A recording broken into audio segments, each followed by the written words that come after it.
I was in the middle of pulling my winter boots out of the front closet when my phone buzzed on the kitchen counter. I almost didn't check it. I had a full afternoon ahead of me. The drive up to the cottage was at least 2.5 hours, longer if there was construction on the 400, and I still needed to stop at the co-op for groceries. November in Muskoka means you don't dawdle. But I checked it. It was a text from my son-in-law, not my daughter, him.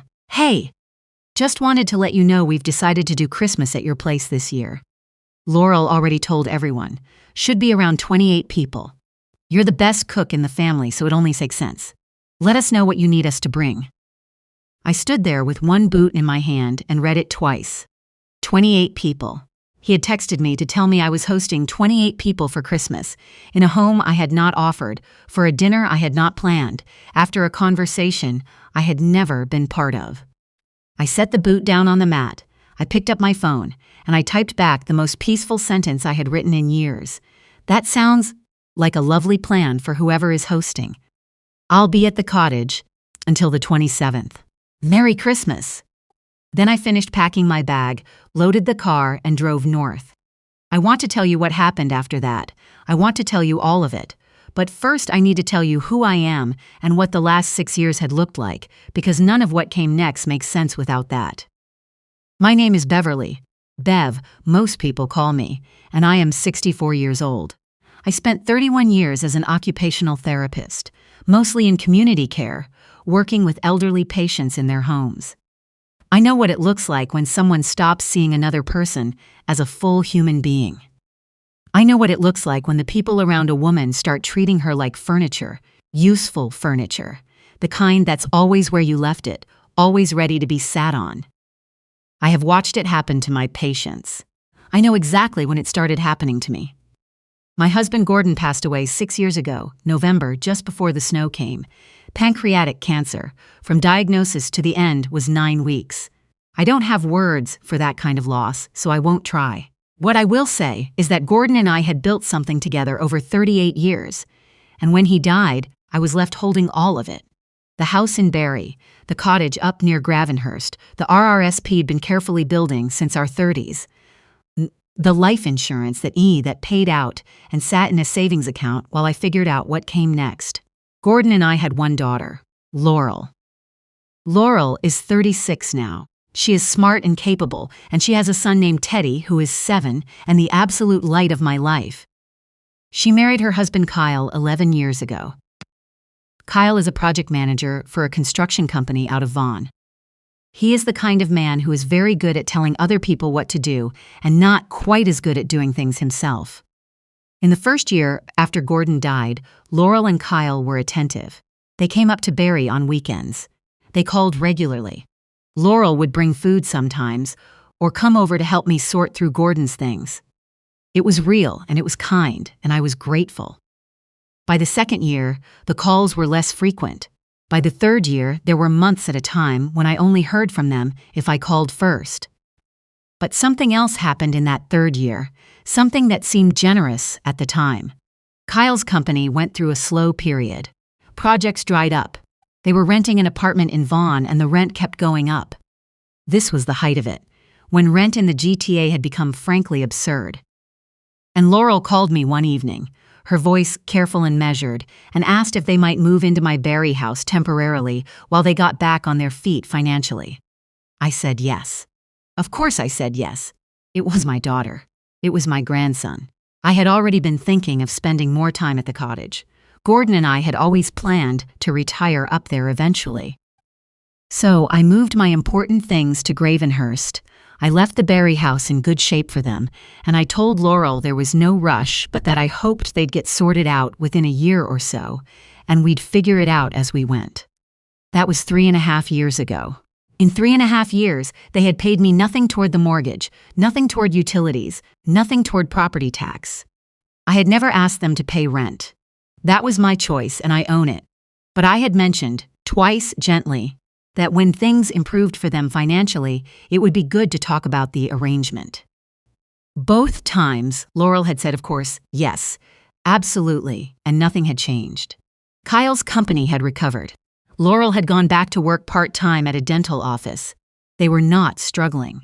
Not anymore. I had done some quiet math. In 3.5 years, living rent-free in a house was $1,850 a month. A modest mortgage by Barry's standards. We had bought in the 90s. They had saved somewhere in the range of $77,000 in rent alone. Before utilities. Before property tax. I am not a person who keeps score as a hobby, but I am a person who was trained to assess situations clearly, and I know what I had seen. And still. I told myself it was fine. That family helps family. That I didn't need the money. Not really, because Gordon's life insurance had landed safely, and the cottage was paid off, and my pension from OHIP was steady. I told myself I was doing a good thing. I told myself Laurel would come around. And then November came, and the text came, and I stood in my front hallway with my boot in my hand, and I understood something I had been carefully not understanding for a long time. They did not see me as a person with her own plans, her own home, her own time. They saw me as a resource. A very convenient, very accommodating resource who would always be available, who would cook the turkey and wash the dishes and smile at the table, and who would ask for nothing in return. I drove to the cottage, and I didn't cry until I got past Aurelia. Then I cried for about 20 minutes and felt much better.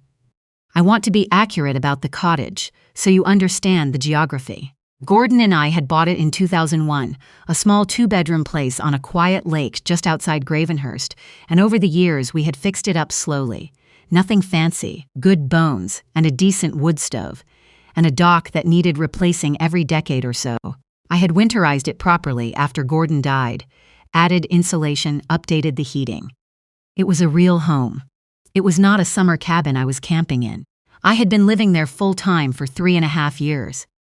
My neighbors up the lake, a couple named Frank and Dottie, who had been coming to their cottage for 30 years, had become good friends. I had my routines. The little independent grocery in Gravenhurst, the library, the Legion on Thursday evenings, where I played cribbage with a group of people who had become something like a second family. I had built a life there, quietly and completely. The first call came the morning after I arrived. My daughter. She didn't ask how I was. She said, "Mom, Kyle says you texted something weird about Christmas." I was standing at the kitchen window watching the lake. There was ice forming at the edges, thin and clear.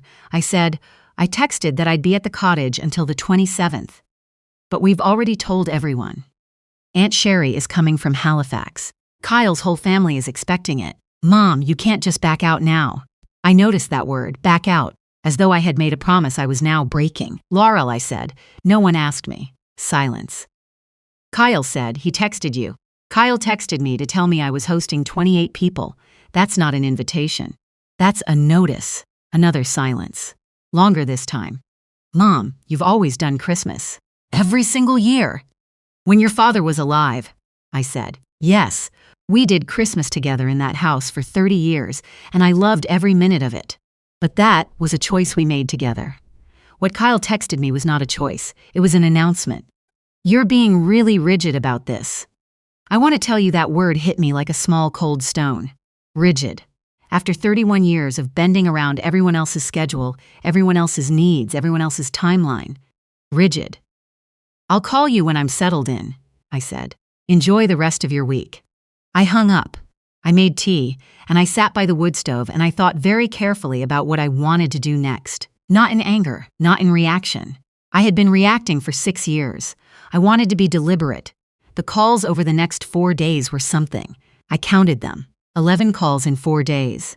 Laurel, Kyle, Kyle's mother Donna, who I have always found challenging, my sister-in-law Sherry, who had apparently already bought plane tickets from Halifax and was, according to Sherry herself, furious with me, and 2 cousins, on Gordon's side, who I have genuinely not spoken to in years, but who had somehow been pulled into this.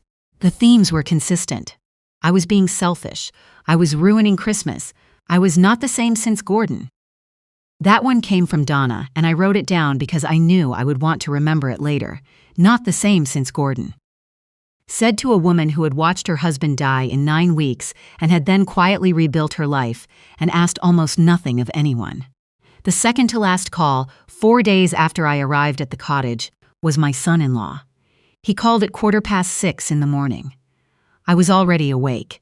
I have always been an early riser, but the time itself told me something. He was either panicking or he wanted to catch me off guard. "Bev," he said, "I think there's been a misunderstanding." "Tell me about the misunderstanding," I said. "We just assumed. I mean, the house is right there, you're at the cottage, it seemed like the logical." "Kyle," I said, "which house are you referring to?" A pause. "Your house, the house in Barry, and who owns that house?"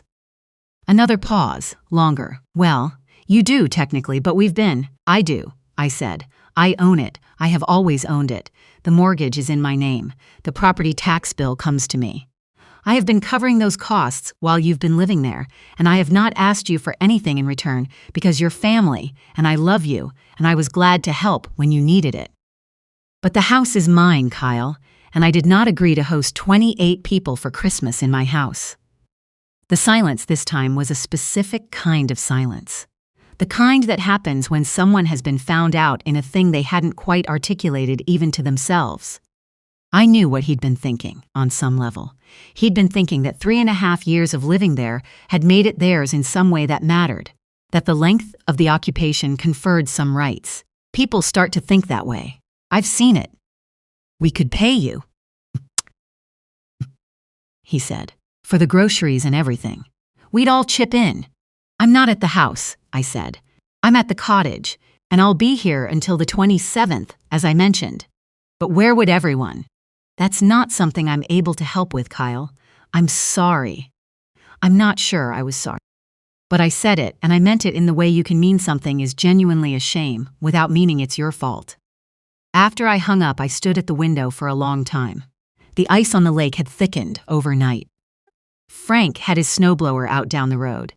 I could hear it distantly, a comfortable mechanical sound, the sound of regular life carrying on.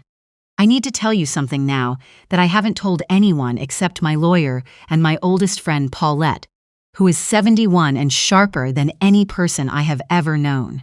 8 months after Gordon died, when I was still raw and not sleeping well, and spending a lot of time sorting through financial documents I had mostly left to him, I called a lawyer, a woman I had been referred to by a colleague. I sat in her office in Barry, and I told her I had a house, a cottage, an RRSP, and a life insurance payout, and I was 60 years old, and I had no idea what came next. She was patient and methodical, and not at all dramatic about it, which is exactly what I needed. We talked for 3 hours over 2 appointments, and at the end of it, I did 3 things. First, I updated my will properly, with a clear accounting of everything. Second, I set up a trust. Not for my daughter, I love my daughter, but I had already started to see things that gave me pause. But for my grandson, Teddy. It was a formal trust administered through the firm. The cottage property, when I die, goes to Teddy. Not to Laurel, not to Kyle. To Teddy, held in trust until he turns 25. Third, I spoke to the lawyer about the house in Barry, and what it would mean if Laurel and Kyle stayed there long-term without a formal rental agreement. She had some things to say about that. Not alarming things, not immediately, but things I kept in mind. I tell you this now because of what happened on December 19th. I had come back to Barry for a few days. I needed to see my doctor for a routine follow-up, and I wanted to pick up some things from the house. I had given Laurel a week's notice that I'd be coming. That is not, I want to point out, something a guest does. Guests don't give notice before entering someone else's home. But I had learned to keep things smooth wherever I could. When I arrived, Laurel was at work. Teddy was at school. Kyle was there, working from home, and he opened the door looking like a man who had been thinking about an argument for 3 weeks. He started before I had my coat off. "Bev, we need to talk about the Christmas situation. I don't think there's much left to say," I said. "There's actually something we've been wanting to discuss," he said. "About the house." I sat down. I took my time. I put my bag down on the kitchen chair, at my kitchen table, and I looked at him. He had a document on the table. He slid it toward me. I looked at it without picking it up. Even from across the table, I could read the heading. It was a quitclaim form, a quitclaim deed. He wanted me to sign over the Barry house to them. I looked at the document for long enough that he started talking again, filling the silence the way people do when they're nervous. It just makes sense financially, he said. We've put 3.5 years into this place. We repainted the upstairs, we fixed the back fence, it feels like our home, Bev. Laurel feels that way too. And with the real estate market in Barry being what it is, it makes more sense for you to have the cottage free and clear and for us to take over here and… Kyle, I said. He stopped. If the house belongs to you, why do I need to sign it over? He opened his mouth and then closed it. If you have been the one paying for it, which you have not, but I'm asking the question, why would my signature be necessary? It's just a formality, he said. To make it official. It's a quitclaim deed, I said. It's not a formality, it's a transfer of title. It would make you the legal owner of a property that is currently worth, by my estimation, somewhere just north of $680,000. And you're asking me to sign it at a kitchen table on a Tuesday morning. He had the grace to look embarrassed. We thought that after everything. After everything, I said. Yes. I stood up. I picked up my bag. I'm going to get the things I came for, I said. I'll be out of your way within the hour. Bev, I won't be signing anything today, I said. Or any other day, as it relates to this document. I want you to know something, though. I want to be very clear with you.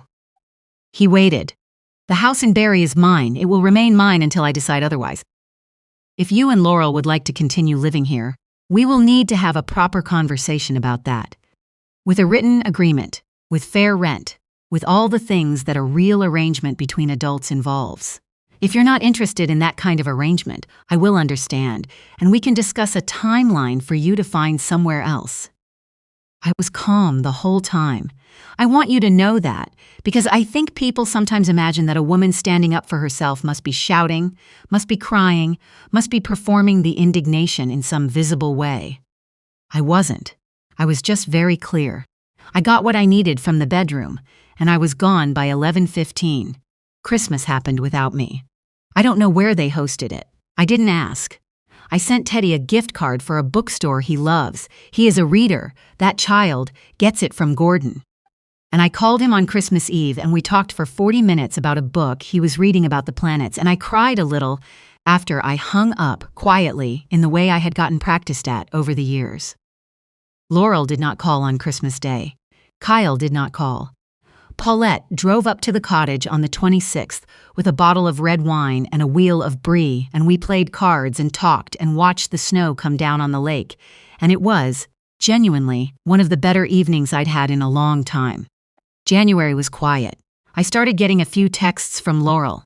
Nothing about the house, nothing direct, just the kind of checking-in messages that felt like she was testing whether I was still there, still reachable. I answered them. Briefly. Warmly. I called my lawyer in the second week of January and told her what had happened with the quitclaim. She already knew the Barry house situation. We had talked about it in the context of the will. She had some things to say, practical things, about formalizing the arrangement going forward. The end of January, I drove back to Barry and sat down with Laurel. Kyle was not there. I had asked, through Laurel, if we could speak privately. Just the two of us, which she had agreed to with something that sounded like relief.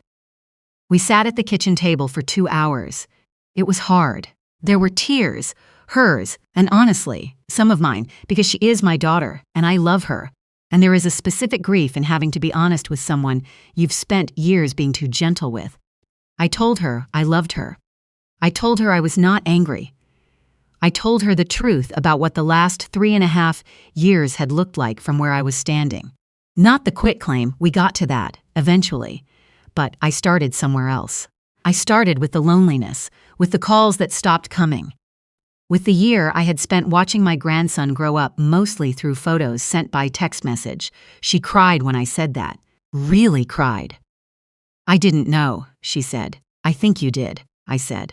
I think you knew, the same way we all know when we've let something go. But I wasn't saying it clearly enough, so let me say it clearly now. We talked about the house.